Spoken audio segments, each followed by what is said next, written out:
কুলু আল্লাহি মাদ দুনিয়া ওয়াল আখিরা ইল্লা মিসলাম।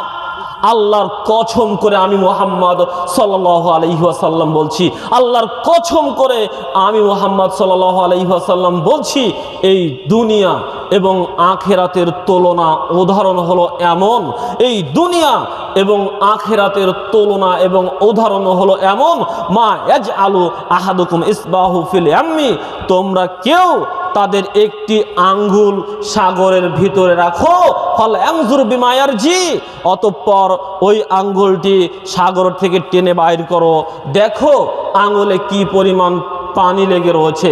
ওই আঙ্গুলের গায়ে সাগর থেকে উঠিয়ে যে পরিমাণ পানি লেগে রয়েছে ওটা হচ্ছে দুনিয়াবি আরাম, দুনিয়াবি আয়েশ, দুনিয়াবি গাড়ি, দুনিয়াবি বাড়ি, এসি গাড়ি, পাজারো গাড়ি, এ জাতীয় যা কিছু রয়েছে, মিল ফ্যাক্টরি, স্বর্ণ গহনা ইত্যাদি আরাম আয়েশ যা কিছু বলেন, এই সব কিছুর মূল্যায়ন আল্লাহর কাছে বলছেন ওই যে সাগরের ভিতরে আঙ্গুল ঢুকালে আর ওটা বাহির করলে ওই আঙ্গুলের গায়ে যে পরিমাণ পানি লেগে রয়েছে ওটা হচ্ছে দুনিয়া আর সাগর। আপনি আবার এটা মনে করবেন না যে হুজুর মনে হয় আপনাদের এই যে ফারাক্কা যে গেট রয়েছে, গঙ্গাসাগর নাকি গঙ্গা নদী রয়েছে, এই নদীর কথা বলেছেন, বা আশেপাশে অনেক নদী নালা রয়েছে এগুলোর কথা বলেছেন। এগুলোর কথা বলা হয়নি। বা পুকুর রয়েছে, নালা রয়েছে, ডুবা রয়েছে, এগুলোর কথা বলেছেন।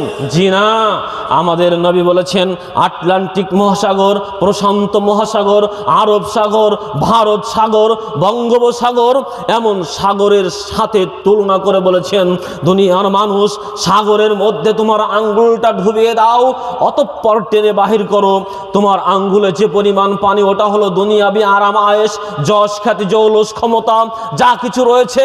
আর ওই সাগরে যে পরিমাণ পানি রয়েছে ওটা হচ্ছে পরকাল, ওটা হচ্ছে জান্নাতি সুখ শান্তি, জান্নাতি আরামায়েশ, জান্নাতি ভোগ বিলাস। অতএব দুনিয়াবি জীবনের কোনো কম্পিউটার, কোনো দার্শনিক, কোনো ইঞ্জিনিয়ার কোনো কিছু এ কথা বলতে পারে না সাগরে কি পরিমাণ পানি রয়েছে। অতএব আমরাও আপনাদের সামনে বলতে পারি না পরকালে কি পরিমাণ সুখ শান্তি আরাম আয়েশ রয়েছে।